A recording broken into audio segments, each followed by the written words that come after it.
Hello and welcome to the 25th Annual Get Lit Festival. I'm Kate Peterson, Director of Get Lit Programs, a nonprofit organization housed within Eastern Washington University.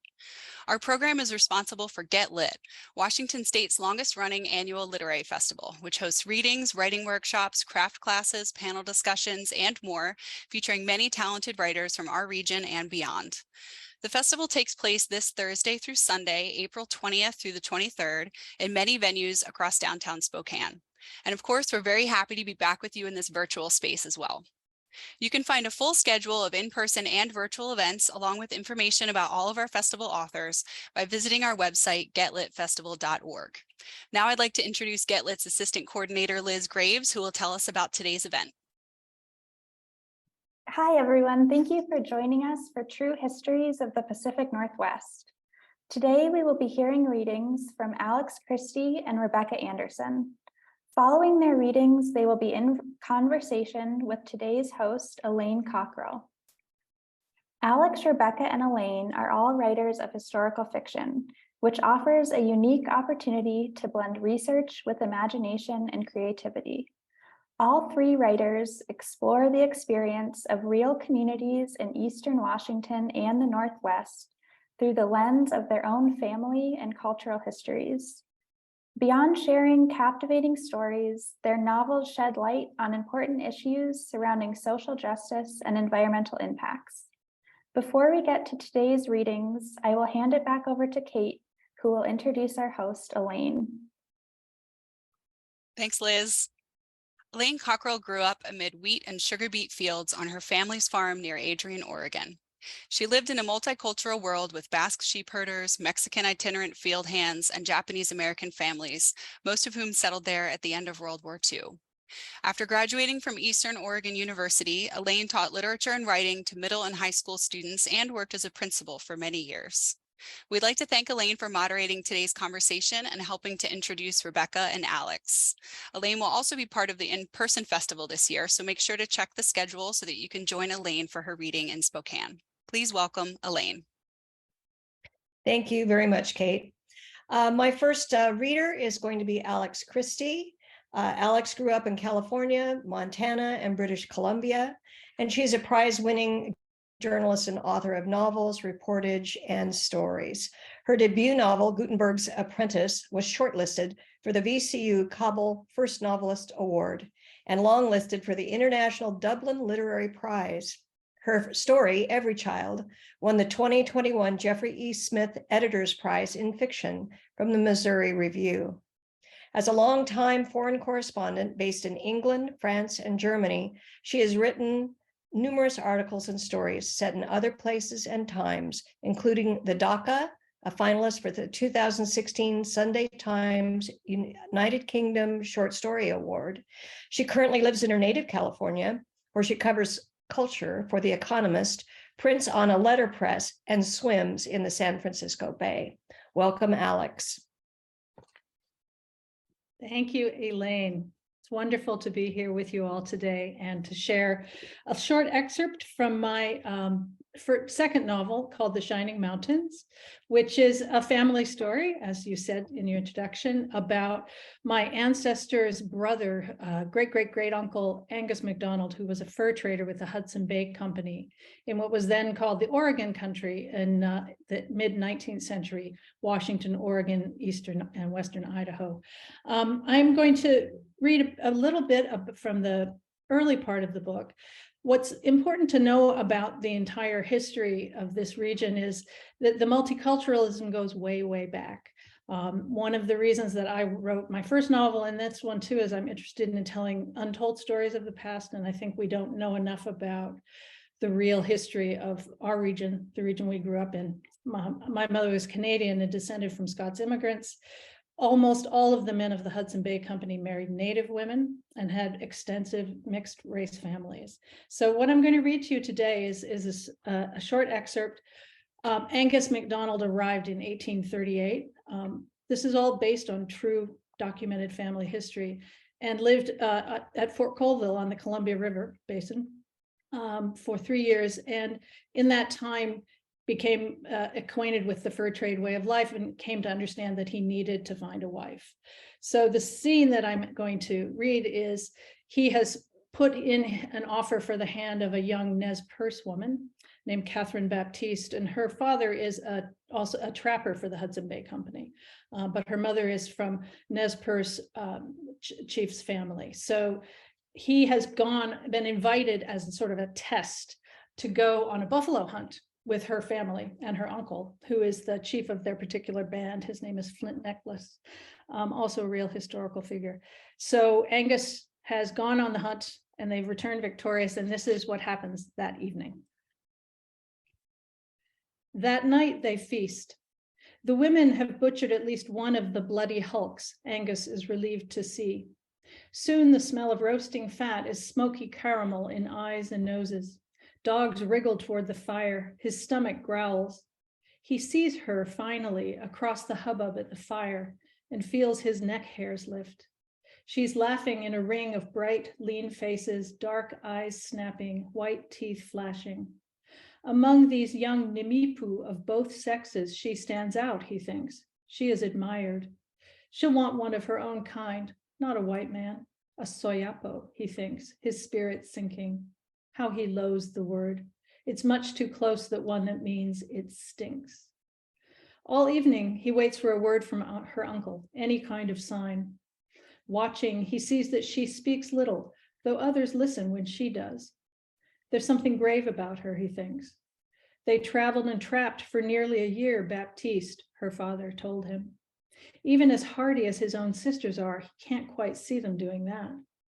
Memories stir him then, the grand old stories of yore, and he leaps to his feet, decided. A peacock displays, he thinks, and so can I. He slips to his tent, then into the trees, blowing softly into the bag. He pats the hard leather as it groans and stirs. By the time it's done bleeding, the natives have gone silent, faces turned toward the peculiar sound. He steps out of the shadow, fingers skirling, left arm pumping the inflated bag. He serenades her with the sweet maid of Mull. A lilting tune, though as he draws breath, he has to smile. Half of them cover their ears, the rest shrink as he passes. The bagpipes are piercing, of course, but therein lies their beauty. The pageantry, the sheer peculiar blast of sound. It's not unlike their wailing cries above the drums. Young George is tapping his right hand on his crossed legs, by now familiar with this caterwauling. Then Eagle from the Light stands and starts to jig in place, a wicked grin across his face. Angus stops before Catherine Baptiste and shifts to the tune he loves best, The Flower of Scotland. Young George starts to clap, elbowing the men beside him, lifting his hands to show them how. Most look uncertainly around, then shrug and smile and start to clap as well. If only his kin could see him now, serenading all these dark and shining faces. The tune breaks off abruptly, as they do. In that stunned silence, he gives her a slight bow. Later that evening, he's summoned to Flint Necklace's lodge. When he steps in, he sees that she's waiting between her uncle and a woman who can only be her mother. Catherine looks straight ahead. She has changed into a white skin dress with some blue decoration. As he comes closer, she rewards him with a glance. He's shocked to see a flatness in her eyes. Sweat chills his back. How will he ever reach her? Welcome, traitor. Her mother's voice is soft, though her look is penetrating. She's beautiful and terrifying, a Colombian Valkyrie, tall for a woman with a wide face and narrowed eyes, a fall of black and silver hair. It's the eyes and the hard set of her mouth that makes him slightly quake. You've traveled a long way to see us. To see her, he thinks, glancing again at Catherine. By the way her eyes dart away, he can tell she's observing him. Without planning to, he smiles. It's a grand land. Every time I move across it, I'm impressed. She takes this in, her lips softening. There cannot be that many white men who speak their language. Angus stands taller, facing her. You haven't been here long. This is my third winter. I'm postmaster at Fort Hall on the Snake. He feels her assessment like a hot wire running up one side of him and down the other. I hear you slaughtered some buffalo, Flint Necklace puts in. He nods and everyone sits. It was too easy. The poor things had no chance. I'd prefer the summer chase, at least how Eagle from the Light describes it. Don't believe everything our nephew says. Her mother smiles dryly, and Catherine looks up. She glances at them both, eyes crinkling slightly. He also says you shoot well. I think he's a little jealous. The headman's eyes smile for a moment, but his face remains cool. That's good. There's always someone waiting to take what's yours or kill you for it. In the buffalo country especially, enemies lie in wait. He pauses. His eyes pin Angus. We welcomed your kind when they came. The first ones who came long before your company, in the time of Twisted Hair and Red Bear. Then your people came to hunt our mountains. He frowns. You baymen took the game. Angus nods, trying to keep his eyes from the shining girl. I didn't ride to Buffalo as a young man. Flint Necklace singles for a pipe, just now and then for fun. He takes in a rush of air and sighs it out. We had enough in our homelands. But now we trade our horses for your guns. His expression is strange, a mixture, Angus thinks, of frustration, anger, disgust. We didn't need the guns either before, but now we need the meat, the robes. He leans toward Angus. So we can sell them back to you, and so it goes. Much as I regret it, our destinies are joined.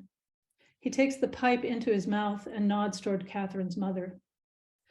My brother doesn't say it easily, especially to his own people. She takes the pipe in turn. Life is getting harder.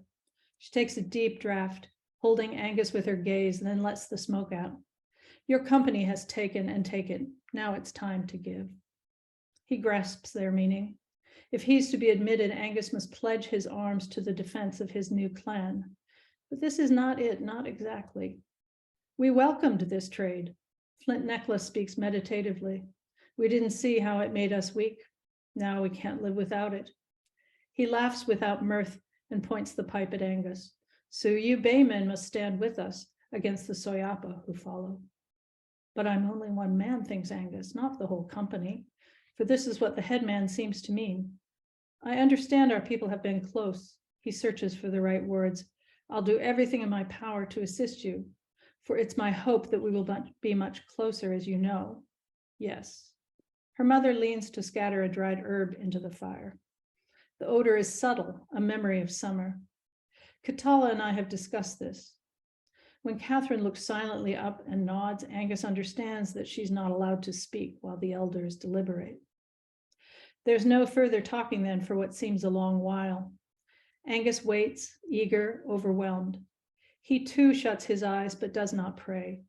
Instead, the image of his own sweet mother comes into his mind. He wishes she could see him now. We are of the Lamtama and Tupema. Her mother speaks at last. I am Margaret Denai. I married a man from the Northeast, the father of my daughters, a trapper for your company, Baptiste. She looks hard at him to see that he's attending. Our people have lived in La Mata and along the winding waters for many generations. By her blood, Kitala is partly of your kind, partly of mine. She comes from a great and ancient people.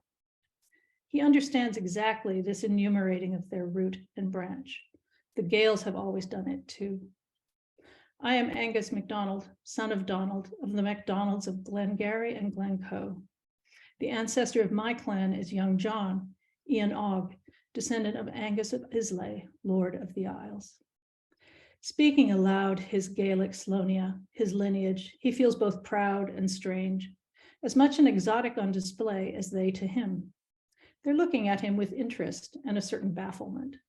Just as he has no idea where La Mata is, so Glencoe means nothing to them. We're not unlike in ancestry.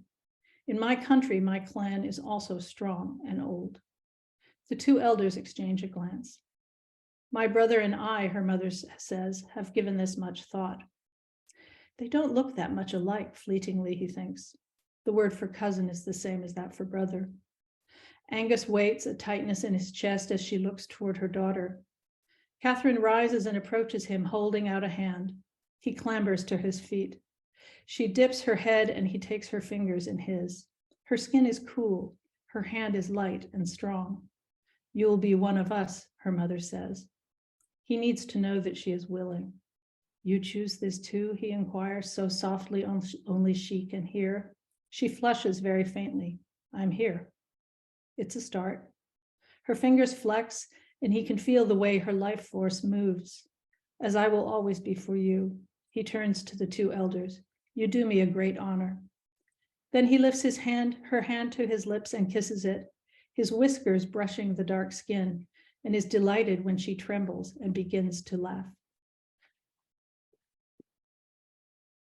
Thanks. Thank you so much, Alix. Very nice. Thank you. All right, our next reader is Rebekah Anderson. Rebekah Anderson's debut novel, The Grand Promise, was released by Empty Bowl Press in 2022. Published on June 1st, the 80th anniversary of the Grand Coulee Dam, the book is a work of literary fiction inspired by her family history and imagines the experiences of a real Eastern Washington communities that were impacted by the dam's construction on the Columbia River during the 1930s. Called a gripping debut by best-selling author Jonathan Evison, a story both intimate and epic by Boise writer Alan Heathcock, and an intimate family story of conflict and redemption by Spokane author and Spokesman Review writer Sean Vestal, The Grand Promise was the #1 fiction bestseller at Small Press Distribution in its release month.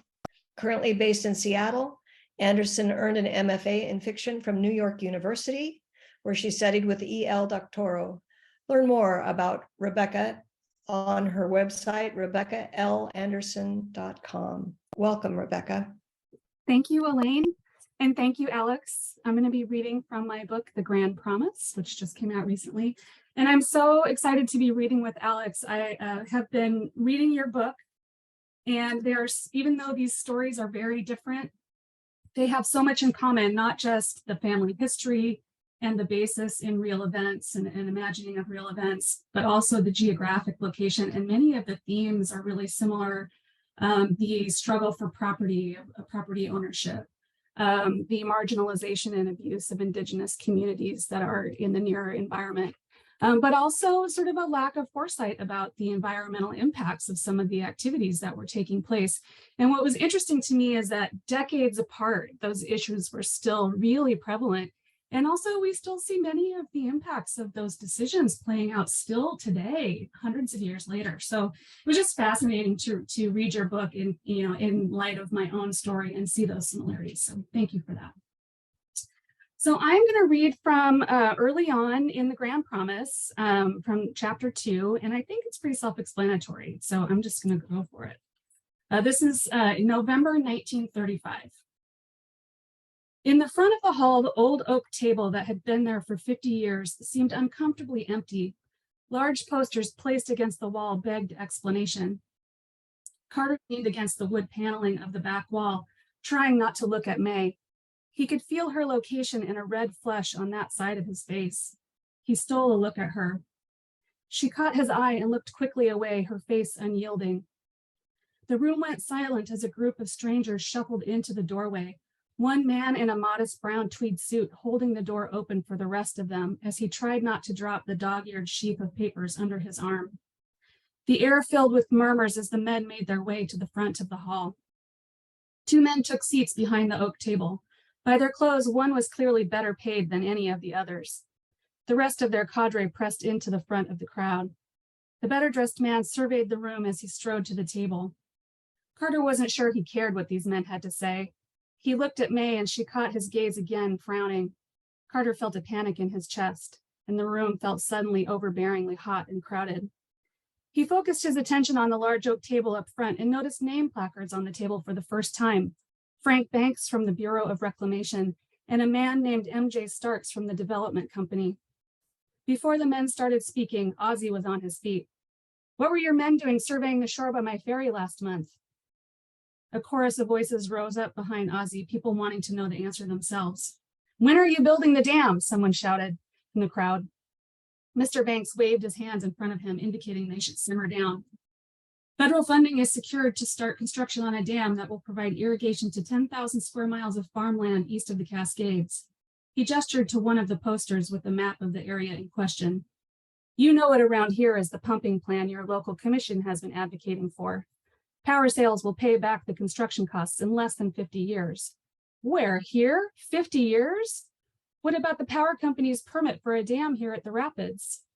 Mr. Banks continued, we've selected a location 100 miles south of here with a natural wall that will ease the construction and allow us to back the river up for several miles. There won't be any rapids after that. A murmur of outrage rippled the crowd. How far? The men at the table looked at each other. How far will the river back up? Clearly, this was what they'd come to explain. Past the Canadian border, Mr. Banks said.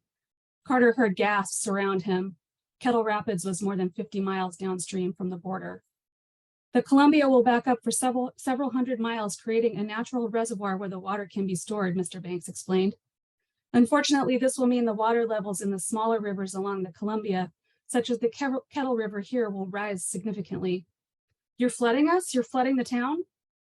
To compensate you for your losses, Mr. Banks said hesitantly, the federal government will provide additional funds to purchase your property from you at a fair price. Those who own buildings in the anticipated flood zone will be able to move them to higher ground, and the funds should allow you to purchase land elsewhere. The well-dressed man named Stark spoke up. This town has not been in its prime for decades now, ladies and gentlemen. I dare say you don't have much to lose by moving up the hill a ways. If anything, the town has a better chance of reliving some of its heyday once the irrigation systems are complete and the railroad tracks are laid. A man from the crowd spoke, and even though Carter couldn't see his face, he recognized the voice immediately as his wife's father, Boone Hoffman, who owned a still profitable construction company in town. Carter shrank deeper against the wall, his eyes following the sound of his father-in-law's voice. Right now, the town going away forever sounded like a relief. Will there be roadwork for experienced contractors? Starks nodded to Boone in what looked to Carter like feigned sympathy. Starks rose from the table and walked around to the front. Resting his hip against its surface, he leaned forward, opening his hands as though presenting the finale of a magic trick. You have to think long-term, he addressed the crowd as if he trained his voice for this kind of audience. This town, this state, and this country are in a situation right now. We all have to think of the long term. Carter could hear men around him grumbling. May looked up at her father while he spoke. Carter's face burned and he tried to focus on what was being said, but he couldn't stop staring at her. This was exactly why he shouldn't have come. Didn't his father know that? This is an imperfect moment, Mr. Stark said. There are sacrifices to be made, and yet there are also great rewards to be had. Many of you have struggled for some time. Your crops suffered from lack of water. Your businesses suffered from lack of customers. The jobs you once counted on are gone. Years ago, this was a town of opportunity with gold and coal and a rail line to ship it out. Now many have already left. Shopkeepers closed their doors. The Grand Hotel that was once a monument to this town's momentum is a museum to its finer past. This moment is imperfect because you will have to choose. Do you cling to the past and the memories of what was, or do you move forward into the unknown? Stark stood and looked out the window into the distance. Last year, I had the opportunity to attend the World's Fair in faraway Chicago. The day I went, snow dusted the ground, not unlike how it looks outside today. The park and Lake Michigan were gray and blue, the colors of concrete and steel. This entire fair was called Century of Progress, and as I approached the main gate, the archway spanning above my head said in bold letters, "Science finds, industry applies, man adapts." I stopped. He arced his hand in front of him like he was running it over the sign. Science finds, industry applies, man adapts. I had to think about that before I entered the Century of Progress. Was I the kind of man who could adapt? He looked around the quiet room. In the decade or so that engineers and policymakers have been theorizing about how to make better use of the many rivers in this area, one thing has been resoundingly consistent.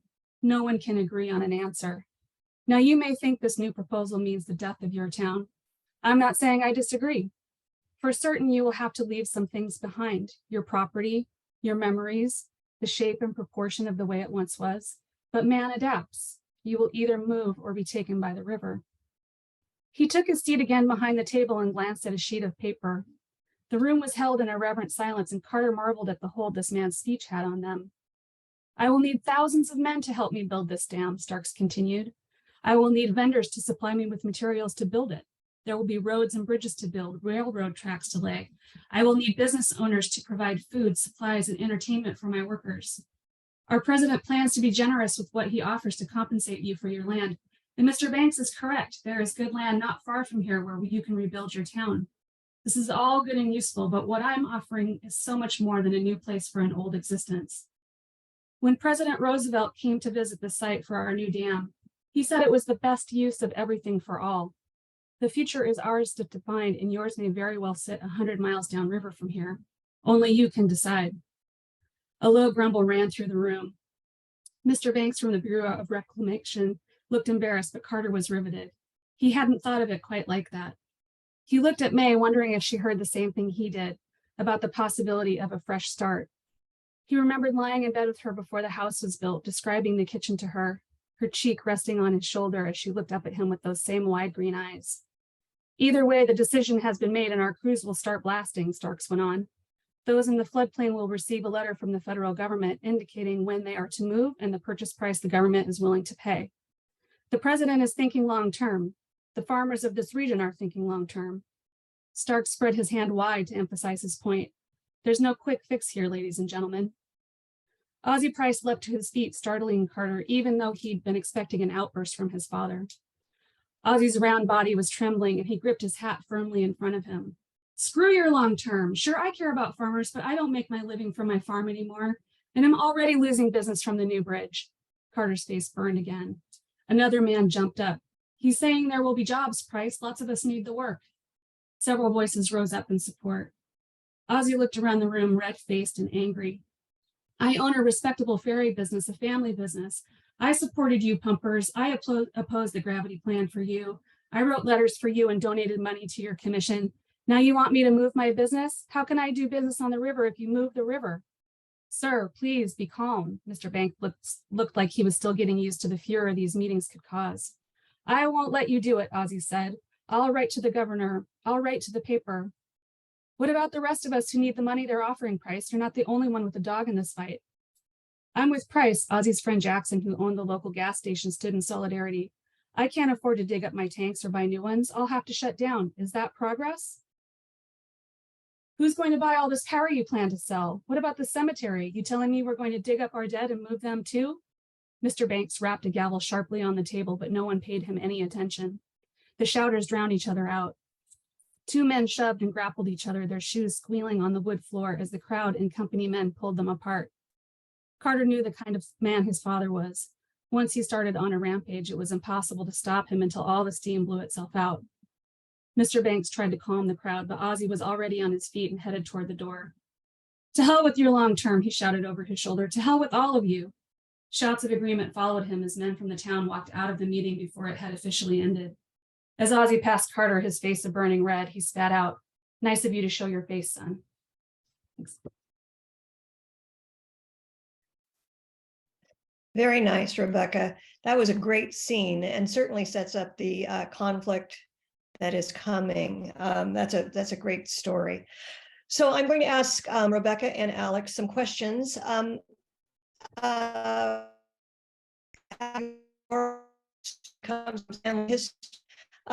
was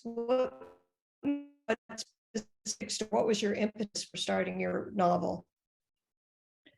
Well, you know, it's funny. I drove up and down Eastern Washington every summer of my entire childhood, going to British Columbia, because my mother grew up in the Okanagan Valley, and went back and forth along the Columbia all those decades, not knowing that my ancestor's brother had made his entire career as a fur trader in the region from the Pacific all the way to the Rockies through that entire drainage. And my younger brother is a historian and an English professor, and he had lived on Point Roberts in Lummi territory and done a lot of writing about, you know, intergenerational historical racial relations in that area. And he found this, he stumbled across the story of Duncan MacDonald, who is the son, as you will, if you find, you know, if you read the book, he is the third character in the book.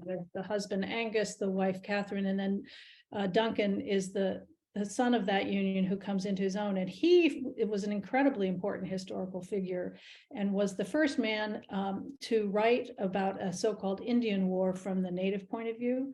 In 1878, 1879, he was asked to write for a Montana newspaper an account of the Nez Perce War from the Native perspective. And as someone who was biracial, both Nez Perce and Scottish, he took that on. So he was an incredible guy, and it was published. And my brother wrote an article about it and handed me all his research and said, "Hey, I think this is a novel." And I said, "Yeah." And what really has struck me the most in the entire process has been how little I was taught as a child in public schools in the West Coast growing up about this deeper history. You know, it's as though the state began in California in 1849, you know, and so for me doing the research, it took quite a number of years. I started researching it in, I think, 2015. And it's coming out this spring from the University of New Mexico Press. So it's been a long process, but it's also been incredibly rewarding because I've met all of my relatives by marriage who live both on the Nez Perce Reservation and on the Flathead Reservation in Montana. And for me, it's really, really critical that we look at the true history of our country, especially right now when there's so much contested. And I felt it was really, my goal was to really show exactly how westward expansion happened, specifically treaty by treaty, battle by battle. And you know, I had no idea, and I think most readers will have no idea, that there was this incredibly complex multicultural society, which was the fur trade period, which, you know, enthusiasts know about. There are fur trade people who do reenactments, but for the rest of us, you know, this is, as Rebekah said, you know, the history of the Columbia Basin is incredibly rich and contested. And these issues have not gone away. And I loved your book too. I feel like the dam, the whole issue of the dam is so pertinent today as we're talking about taking away these dams and restoring the habitat, you know. So I think both of these, for me, it's the deep history that we come from, and the only way we can go forward is if we understand it. And story is the best way to tell it, for sure. So that's where the idea came. Really, my brother did the initial research, and I thank him for the acknowledgements. All right. So Rebekah, what about you? What about your family in the area? What story made you want to write your book? Well, I was home visiting and went on a road trip with my mom to Eastern Washington. And we went to go see the family homestead where my grandfather was born, because I had never been there. And the homestead was still there. But when we went into the town where he grew up, all of the buildings were gone. And she was explaining to me how the town wasn't really there anymore because it was under the reservoir from the Columbia River from the Grand Coulee Dam, which is 100 miles downstream, right? It's not like it's nearby. So I was very surprised by that. I had never heard of such a thing, and started looking at, as we were traveling around, picking up books at the interpretive centers at state parks and looking through the history of the area. And it just became more and more fascinating to me that this whole area had been subsumed by this reservoir, and also what an interesting tension that is of like established communities being destroyed in the name of progress, and that wasn't unusual in the time of public works. And also at this time, it's now like on the very edge of living memory of these dams being built. And so just wanting to tell those stories of the communities that were affected by this during that time period. So Alix, did you travel to your area that you wrote about? Oh, many, many times. I love it. You know, I lived in Montana as a kid. My dad taught at Montana State, so I lived in Bozeman. So, you know, I knew the area very well. And I was living abroad, but I came back every summer. And I think I was there 3 different times. And I would spend several weeks, you know, in various Forest Service cabins and, you know, obscure Airbnbs, doing research. And like Rebekah, you know, you haunt all of the resource centers you can find and buy the books that you can find and subsume yourself into it. And then I went to the University of Idaho. They have a fantastic library, the University of Montana, you know. But yes, I mean, Montana, I realized something about my mother, who was an immigrant from Canada to the United States, is that region is in her family DNA. You know, she grew up in the Okanagan Valley. We drove through Yakima and Eastern Washington I don't think she even really knew that it was her, great uncle who had been going around those same 500 miles for decades, with trains of animals carrying fur. So yeah, it's definitely very close to my heart. That whole region is stunningly beautiful, as we all know. It is. So I wrote about the Japanese American experience in Eastern Oregon during World War II. So my novel is a little bit more current than either of yours. But Rebekah, you wrote about the Native Americans and what happened to them quite a bit in your novel. What kind of cultural issues were you afraid of, or wanted to make sure you didn't step on anybody's toes? Well, I wanted to be true to the history while still imagining into the story. I spent a lot of time on the Colville Federated Tribes website. They have some really great historical resources there that helped me see. So things have, the lands have changed. So I needed to see historically who was placed where, because they moved the Native American communities around a lot in that area. They like took apart and reconsolidated reservations lands several times. So a lot of people were living in areas that were not their traditional lands. They were moved onto other people's lands. So there were great resources there that showed like sort of the historical geographic progression of that helped me with the factual part of the story. And then I also worked with a sensitivity reader who took a look at a pretty late draft to just make sure that it was told in a culturally sensitive way. And it was so useful to me to have that resource available to me, and a great collaboration that I really valued. Good. And Alix, what about you? Did you do any research on the Native Americans? Ask them for help or whatever? Absolutely. Well, my novel, even I think more than Rebekah's, is really toggles between two worlds, and I mean, the folks who are descended from Angus and Catherine, they had a very big family. They had 12 children, and all of their descendants are alive today.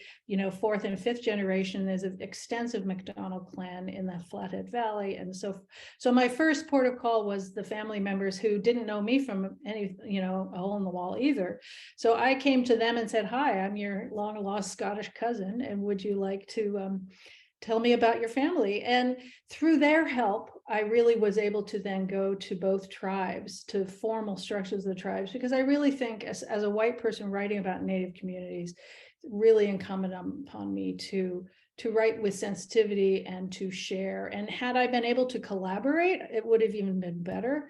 By the end of the process, I met my cousin who was a filmmaker, and I thought, wow, I wish I'd met you at the beginning, because we could have written it together, because I think that would be the ideal. I felt confident doing it because it's a blended family, and I am writing my side of the blended family.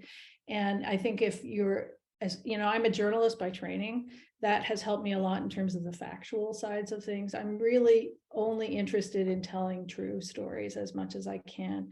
And then you invent and, imagine how people behave. But the fact is, people are people. People come from different cultural backgrounds and complexities that we all have to try to understand. But I feel like we all can learn from each other. And, they've been incredibly supportive of this project, because I think the story is super important that be told. And whoever can tell it best with the right amount of consultation. I had it read by elders in both tribes, and they both said it's okay, let's do it. So I feel confident that the alternative is that we don't write those stories don't get told. And I wish that I had a Native collaborator to work with, and maybe, who knows, that will come in the future. There's a tremendous amount of wonderful writing coming out of the Native world now, so I'm happy about that. Yeah. So Rebekah, your cover of your book is kind of special. You want to explain how you came about your cover? Sure. So this is the cover of The Grand Promise.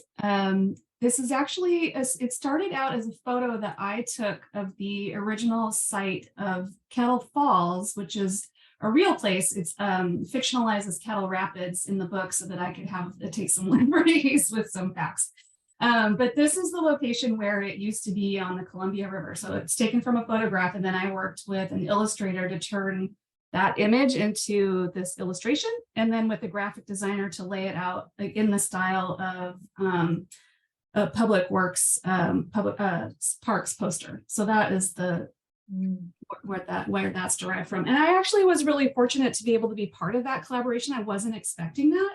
I kind of thought the publisher would just give me a cover and I would maybe have veto power. So I was actually really thrilled to be able to participate in that process. And you know, writing can be very solitary. Even the editing process of writing can feel very solitary. And so I was just coming out of turning in my final edits and then got to like collaborate with someone on like a piece of visual art. The other thing that I just want to call out in addition to the cover is that this is how I know I'm a book nerd. Is that at the start of every chapter, she used the font for the first letter. And when I saw this in the mock-ups, I just about died. I was so excited about it. But it was very fun to be part of this, like creating a tactical thing that was beautiful after this long journey of working alone at my writer desk. So Alix, do you have a story about your book and how the cover or the whatever? I do. Well, I'll be book nerdish too. And I'll say one of the fun things for me is I found a cartographer to make the maps. There are 3 sections to the book, and especially as a reader of historical fiction, you know, you have to have maps, right? At least for me. And this story goes across thousands of miles, and there's a lot of names and places. And so I just was so excited to work with this fantastic cartographer. And the other thing is, so the University of New Mexico Press is one of the oldest university presses in the country, you know, and they're very serious. They're regional and historical, but they have it's called High Road Books, which is the new imprint for commercial fiction. And they have just been tremendously helpful. They also have readers, you know, before they accept you for publication, you are put through a review process with external readers, and it has to go to a faculty senate. So it's a really kind of encouraging process of vetting and approval. So that I really appreciated that, because it was different in the first book that I did. The other thing I want to say is that the title is The Shining Mountains. And it was a hard to come up with a good title for this book, because it's a book in which the landscape plays a huge role, and the land, and it's an epic. It covers 45, 50 years, and it's a family saga, you know, and yet it's also about genocide.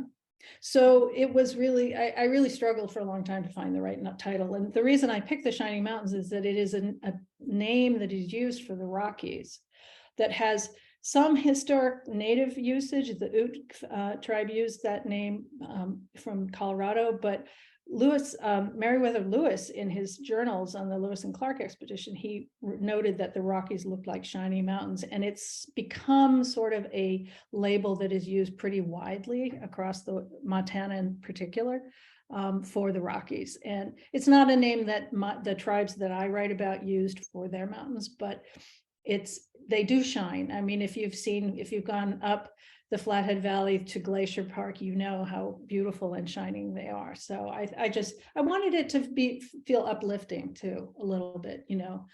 So that's my bit about the book.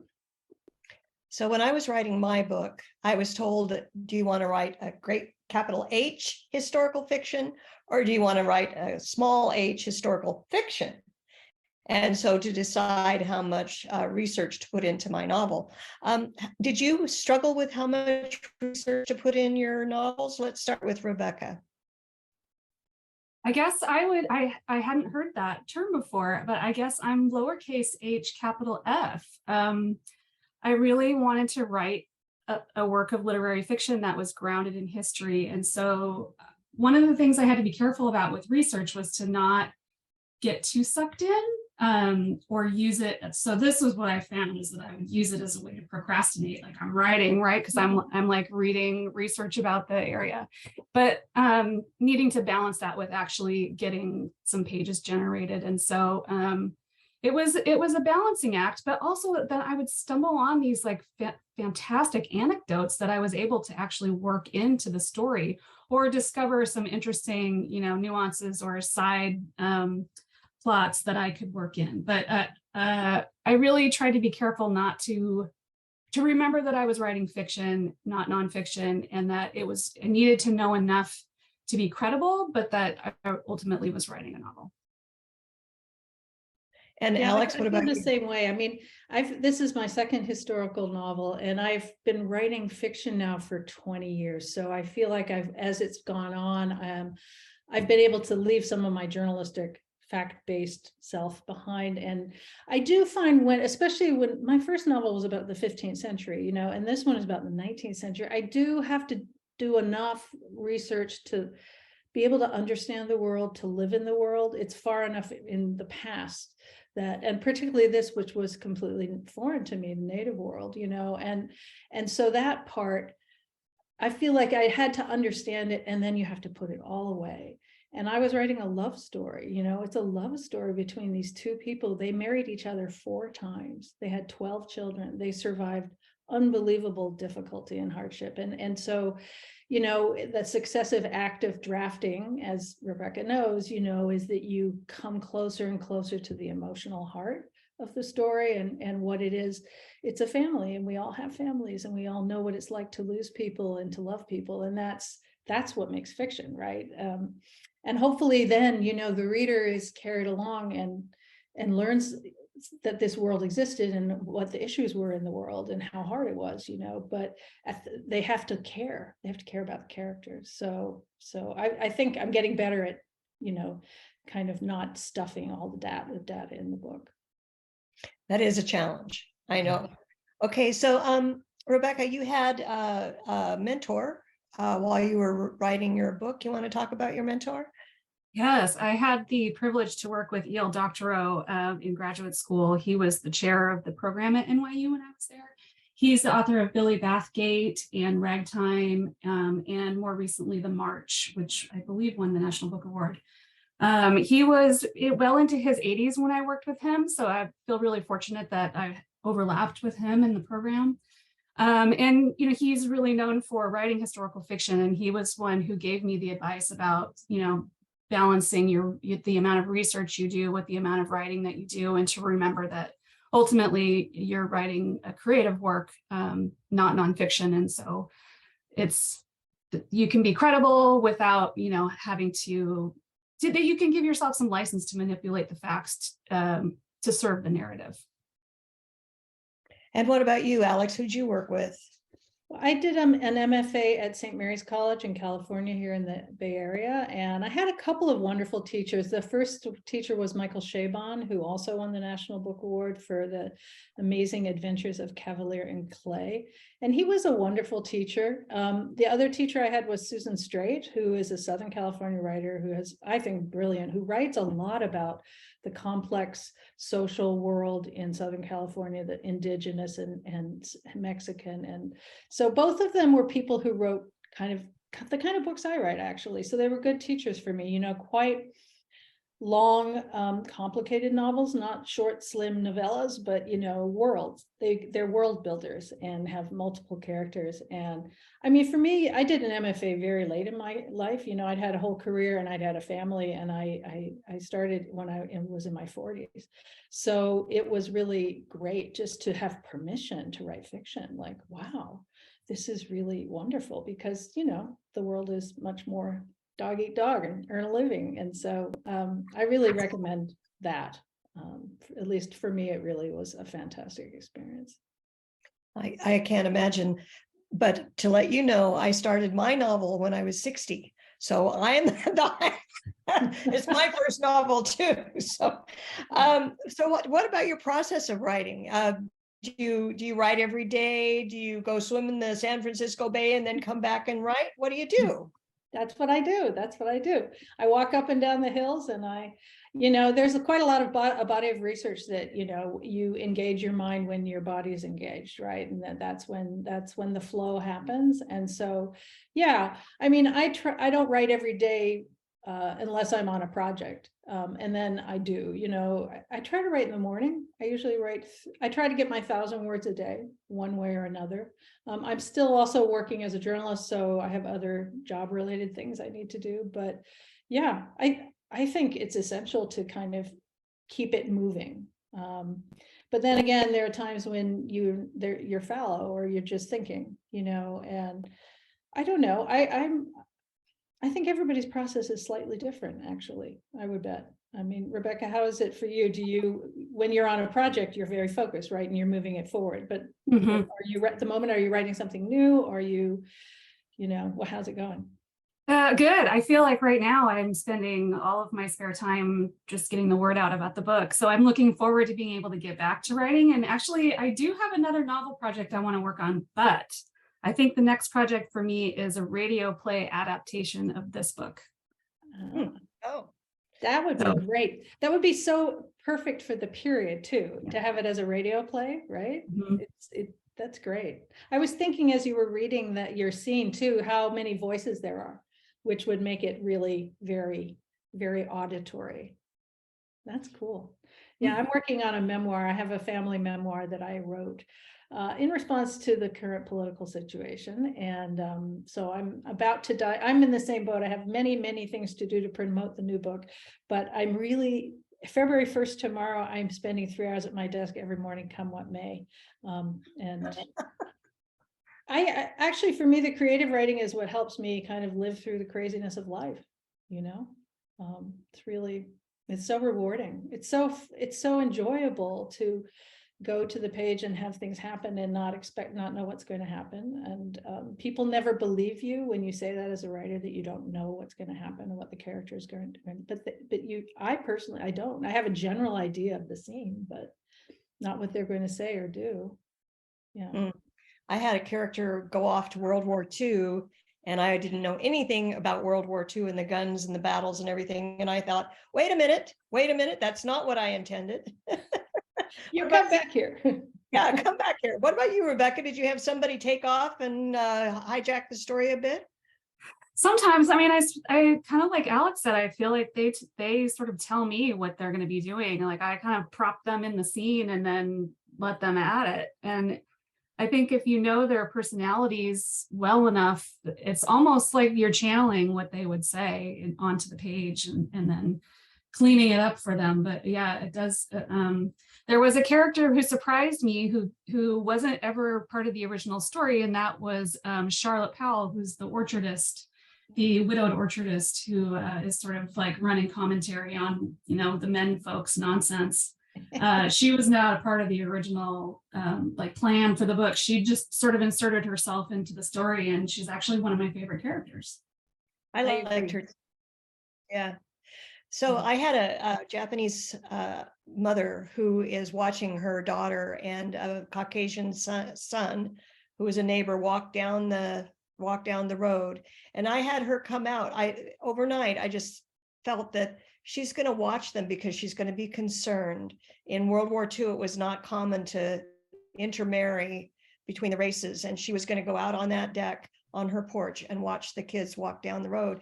And so I also heard a saying that never waste an emotion, that if you're down and depressed or you're happy or content, never waste that emotion, because your characters can use it in your stories.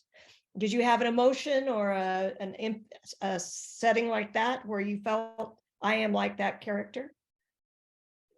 Well, I think we bring everything that we are to our work. There's a scene in the book where a mother loses a son, and my mother lost a son, and so I knew how that felt, and I wrote about grief, and I think that's what makes, the stories really resonate, is when you do bring yourself in. I was just going to say too, one of the things that has helped me as a writer in getting to know your characters, is like the whole process is getting to know who they are, is writing character sketches and biographical sketches, and just sort of, getting to know them on paper, even if it never ever gets into the book.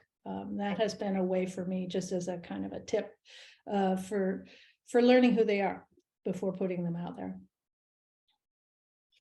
Well, thank you very much, ladies, for our interview. I'd like to thank Get Lit for having us on and for exposing our audience to your 2 books. And I'll be there in April. I hope to see you and meet you then. And thanks so much, Kate. Me too. Thank you. Thank you. Thanks, Elaine and Alex, and Get Lit. Of course. Thank you all for being here. This was such a wonderful conversation. It was just so great to hear your work, first of all, and then to learn more about your writing and research process, and of course, the important history of our region. So thank you all for that.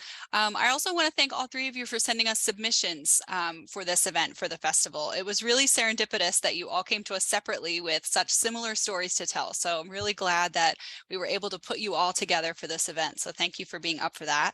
And thanks again, Elaine, for moderating this conversation. Like Elaine said, I hope that you will join us for her festival event. I hope that you'll join us for more festival events, both in person and here on Zoom, including today's host, Elaine's in-person festival reading. So make sure to check out our schedule at getlitfestival.org for our full schedule and more information about all of our authors, including today's talented writers. Thank you again for joining us today. Goodbye, Thank you. everybody. Thank you. Bye. Bye. Bye.